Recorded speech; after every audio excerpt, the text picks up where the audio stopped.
क्या आप मानव जीवन के उन 5 स्तंभों के बारे में जानते हैं जो सभी के लिए एक समान कार्य करते हैं? यदि नहीं तो यह वीडियो विशेष आपके लिए ही बनाया गया है, इसे अंत तक अवश्य देखिएगा। निश के चौथे संस्करण में आपका स्वागत है। मित्रों नमस्कार। नाम आर.के. तिवारी, स्वस्थ मन विशेषज्ञ।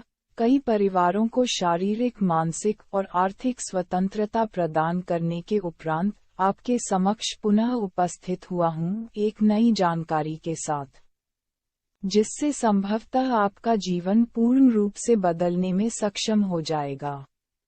यहाँ पर आपको न केवल सुझाव दिए जाते हैं, अपितु वह विकल्प भी प्रदान किए जाते हैं जो समाधान के रूप में आपके जीवन को बदलने की पूरी क्षमता रखते हैं।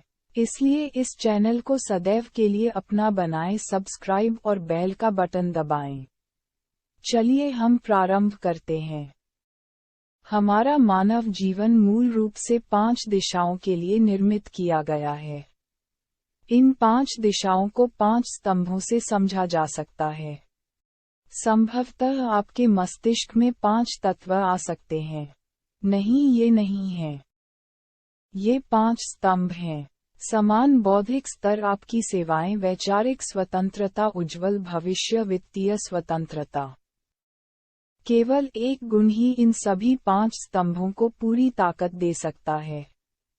क्या आपके पास कोई विचार या अनुमान है? नहीं है ना, कोई बात नहीं, हम बताते हैं। ये गुण मानसिक स्वतंत्रता है। किसी भी व्यक्ति के जीवन में यदि यह एक गुण उपलब्ध हो जाए तो वह उससे अन्य सभी उपलब्धियों को प्राप्त कर सकता है। अब आपके मन में एक प्रश्न आ सकता है कि वैचारिक स्वतंत्रता और मानसिक स्वतंत्रता में अंतर। हमारे प्राचीन ग्रंथों में इसके लिए एक विशेष पंक्ति आती है, यदि मन स्वस्थ तब जग भी स्वस्थ। गुरु नानक देव जी महाराज ने इसके लिए एक बहुत ही सुंदर पंक्ति कही थी, जिसका हिंदी में अर्थ है कि यदि मन को जीत लिया जाए तो जग को जीतना सरल हो जाता है। हम सामान्य भाषा में कह देते हैं, यदि मन चंगा तो कटौती में गंगा। परंतु ऐसा क्यों होता है कि आज विश्व में लगभग 80% लोग एक स्वस्थ मन के साथ अपना जीवन व्यतीत नहीं कर पा रहे हैं? इतने बड़े समूह में जो अपने जीवन का निर्वाह है संकटों और संघर्षों से कर रहे हैं, इसका मूल कारण बाहरी वातावरण होता है। मित्रों, आइए हम इन 5 स्तंभों को एक एक करके समझने का प्रयास करते हैं। पहला स्तंभ समान मानसिकता एवं बौद्धिक स्तर का गठन करना। ये स्तंभ मानव जीवन का वास्तविक आधार है, जिसका यह अर्थ होता है कि हमें सदैव एक ऐसे दल अथवा समूह में रहना चाहिए या उसका गठन करना चाहिए जिसकी मानसिकता हमसे अत्यधिक मेल खाती हो। यह मानसिकता समान स्तर के लोगों के साथ मिलने से उसी प्रकार का अनुकरण भी करती है। सकारात्मक और नकारात्मक 2 भाव होते हैं, दोनों ही अपनी जगह श्रेष्ठ माने जाते हैं। जब नकारात्मक भाव प्रबल हो जाता है तो हमारा जीवन स्वतः ही तामसिक प्रवृत्ति की ओर अग्रसर हो जाता है। तामसिक प्रवृत्ति का अर्थ प्रकृति से दूरी बना लेना होता है, अर्थात प्रकृति के द्वारा निर्धारित किए गए वह नियम जो हमारे लिए श्रेष्ठ फल प्रदान कर सकते हैं उनकी और हमारा रुझान न होकर विलासिता एवं झूठे ऐश्वर्य की ओर अग्रसर हो जाता है। उदाहरण के रूप में एक मदिरापान करने वाला व्यक्ति सदैव ऐसे लोगों के मध्य में रहता है जो उसकी तरह ही मदिरापान करते हैं।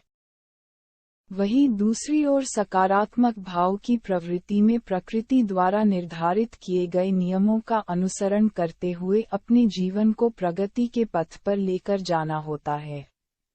इन दोनों भावों के ऊपर हम अपने 6ठे खंड में बात करने का प्रयास करेंगे। उदाहरण के रूप में एक आध्यात्मिक सोच रखने वाला व्यक्ति सदैव ऐसे ही लोगों के मध्य में रहने की चेष्टा करता है। दूसरा स्तंभ जीवन का सबसे बड़ा निवेश अपनी सेवाओं के रूप में होता है, वह जो प्रकृति ने आपको आपके जन्म से ही उपहार स्वरूप प्रदान किया है। प्रकृति के 3 आयाम, प्रकृति स्वयं के रूप में, दूसरा समस्त प्राणी जगत, तीसरा स्वयं मानव। पहला स्वयं प्रकृति, जिसमें पेड़ पौधे एवं वनस्पति जगत आ जाता है। इस श्रेणी में भूमि, जल, अग्नि, वायु एवं आकाश शुद्ध रूप में अपना कार्य करते हैं।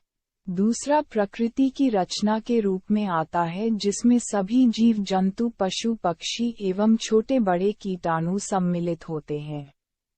तीसरा सर, जो प्रकृति की श्रेष्ठतम रचना है, हम मानवों के रूप में प्रकट होती है। इन तीनों रचनाओं में एक बात समान है, तीनों ही रचनाएं अपने स्तर पर एक विशेष गुण लिए हुए अपनी कार्य प्रणाली को निर्धारित करती है। जैसे आम के वृक्ष पर आम का फल लगता है, सेब के वृक्ष पर सेब का फल इत्यादि। ठीक इसी प्रकार प्रकृति के द्वारा मूल रूप से 5 गुणों का गठन किया गया है, जिसमें पहला स्थिरता, दूसरा शालीनता, तीसरा शांति, चौथा स्नेह, पांचवा विशालता सम्मिलित है। प्रत्येक विशेषता के साथ कोई ना कोई क्रियात्मक विधि जुड़ी होती है। उस विधि को ही समाज के साथ साझा करना श्रेष्ठ माना जाता है। यह विधि परोक्ष रूप से हमारे पारिवारिक दृष्टिकोण के माध्यम से प्रदर्शित होती है।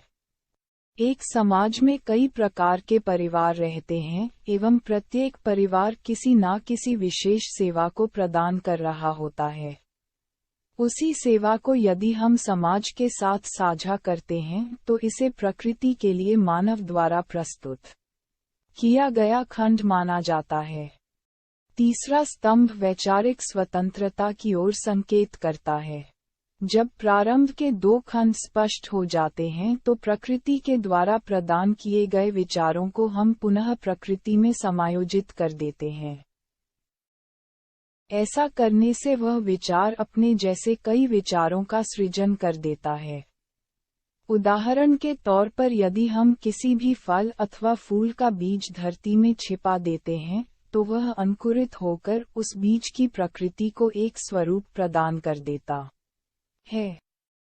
जब कई प्रकार की विचारधाराओं का समावेश होता है तो एक सभ्यता का सृजन भी होता है। ये सभ्यता एक समाज का गठन करती है और वह समाज एक प्रांत का गठन करता है। कई प्रकार के प्रांतों से मिलकर ही एक राष्ट्र का गठन होता है। एक राष्ट्र अपने मिश्रित सभ्यताओं से एक क्षेत्र रूपी विचार को प्रकट करता है। जैसे भारत एक शोध एवं अनुसंधान का केंद्र रहा है। यहाँ की शैक्षिकी व्यवस्था विश्व में शीर्ष स्तर पर थी।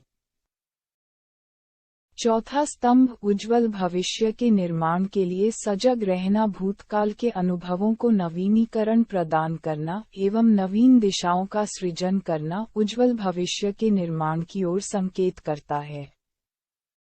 भविष्य कभी भी निर्धारित नहीं होता है, उसे केवल वैचारिक दृष्टि से सही दिशा देकर निर्धारित किया जाता है। एक विचार भी प्रचलन में है, इस संसार में जो भी कुछ हो रहा है या होने वाला है, ये हो चुका है, वह सारा पूर्व निर्धारित है।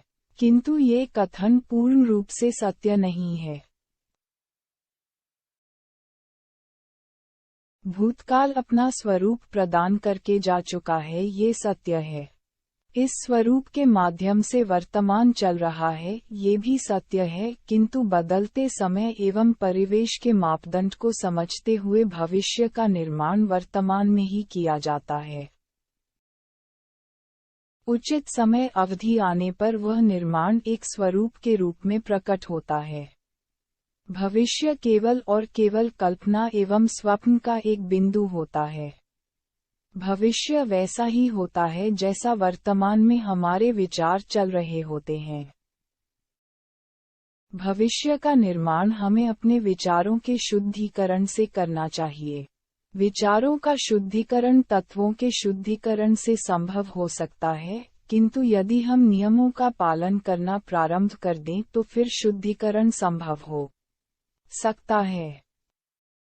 पांचवा एवं अंतिम स्तंभ अपने परिवार को आर्थिक रूप से स्वतंत्र बनाना। एक मानव के लिए उसके अतिरिक्त यदि कोई सबसे बड़ा महत्व रखता है तो उसे ही परिवार कहा जाता है।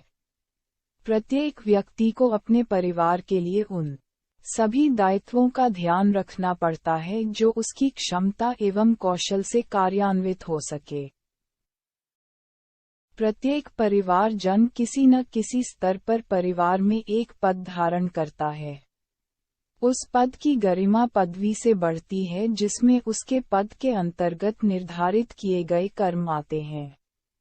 पिता के रूप में पिता एवं अभिभावक के कर्म, पुत्र के रूप में संबंधित कर्म, माता के रूप में मातृत्व एवं करुणा भरे कर्म, पुत्री के रूप में सहनशीलता एवं सहयोग रूपी कर्म, व्यवसाय के रूप में अपने व्यवसाय को व्यवस्थित करने वाले कर्म इत्यादि कुछ उदाहरण आपके समक्ष रखे हैं।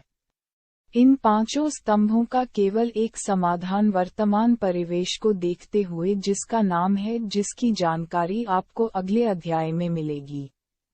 आइए हम उसकी एक छोटी सी झलक देखें।